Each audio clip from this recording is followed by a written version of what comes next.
মেহেদির বাণিজ্যিক চাষ করে ভাগ্য বদলেছে সাভারের ভাকুরতা ইউনিয়নের শ্যামলাশী বাহেরচর গ্রামের অর্ধশত কৃষক। বর্তমানে জায়গাটি মেহেদি গ্রাম নামেই পরিচিত।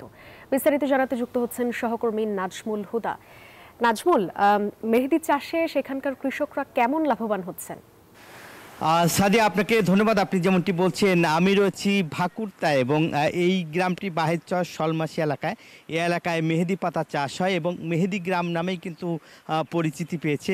আমরা যদি একটু দেখাই যে এখানকার যারা চাষি তারা কিন্তু প্রতিদিন এভাবেই আসলে মেহেদি পাতা সংগ্রহ করছে এবং বাগান থেকেই কিন্তু মেহেদি পাতা সংগ্রহ করছে এবং মেহেদি পাতার নাম শুনলেই যেন একটা উৎসব আমেজ চোখে ভেসে ওঠে এবং মেহেদি পাতা হাত রাঙানো যে নারীদের যে সৌন্দর্য, সেটা কিন্তু একমাত্র এখান থেকে আমরা যদি দেখি যে প্রতিদিনই কিন্তু এখান থেকে এভাবেই আসলে মেহেদি পাতা কাটা হচ্ছে। আমরা একটু যদি আপনার সাথে একটু কথা বলি, এই মেহেদি পাতা আপনারা প্রতিদিনই তো কাটছেন, চাষ হচ্ছে, কোথায় যায় পাতাগুলি? এত পাতা বান্ডেল থাকলে প্রতি সেনমানিতে টাকা বাঁচবে।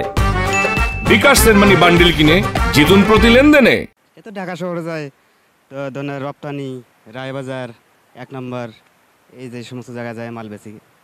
আমাদের এখানকে লোক আছে, লোকজনে নিয়ে যায় মাল বেচে বাজারে। ধরেন 1 নম্বর মিরপুরে মাল যায়, রায়বাজার, রপ্তানি, বাইবেল, সব জায়গায় মাল যায় আমাদের এখান থেকে। অনেক ধন্যবাদ আপনাকে। এই যেমনটি বলছিলেন এখানকার কৃষক, এবং যেহেতু এটা 12 মাসই কিন্তু এখানে চাষ হয় এবং 12 মাসই এখানে কাটছেন এবং পালছে। আপনাদের সাথে যদি একটু কথা বলি, এই যে মেহেদি পাতা আপনারা চাষ করতেছেন, এই যে পানির মধ্যে দেখলাম যে পাতা, কোনো ক্ষতি হচ্ছে এবং এই যে অতিরিক্ত বৃষ্টি খরায় কোনো সমস্যা হচ্ছে? না, কোনো সমস্যা নেই। বৃষ্টি হলেও এটি কোনো সমস্যা নাই। এটি বৃষ্টি হলে আরও ভালো হয়।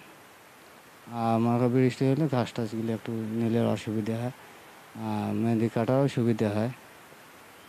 এই অনেক ধন্যবাদ আপনাকে। শুনছিলেন যে এখানকার যারা চাষ করছে তারা আসলে বলছিলেন এবং এই মেহেদি পাতার কথাই আসলে বলছিলেন। এবং আপনারা জানেন যে মেহেদি পাতা, এই যে আপনার এই ক্ষেতের যে মেহেদি পাতা আপনারা চাষ করছেন, এই পাতাগুলি কোথায় যাচ্ছে এবং কিভাবে আপনারা এই ফলন কেমন হচ্ছে? ফলন যদি একটু বলতেন।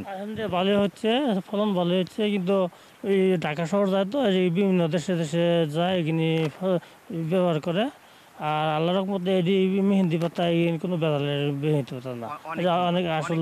আপনাকে যেমনটি বলছিলেন এবং এভাবেই আসলে মেহেদি পাতা সংগ্রহ করছেন এবং ক্ষেত থেকে তুলছেন। এই গ্রামটি মেহেদি পাতা নামেই মেহেদি পাতার গ্রাম বলে কিন্তু আসলে জানা হচ্ছে সাভারের ভাকুরতা, এবং ঠিক রাজধানীর কাছে হওয়ায় আসলে এখানকার মেহেদি পাতা চাষ হচ্ছে, উৎপাদন করছে এবং চাষিরাও ব্যাপক লাভবান হচ্ছে।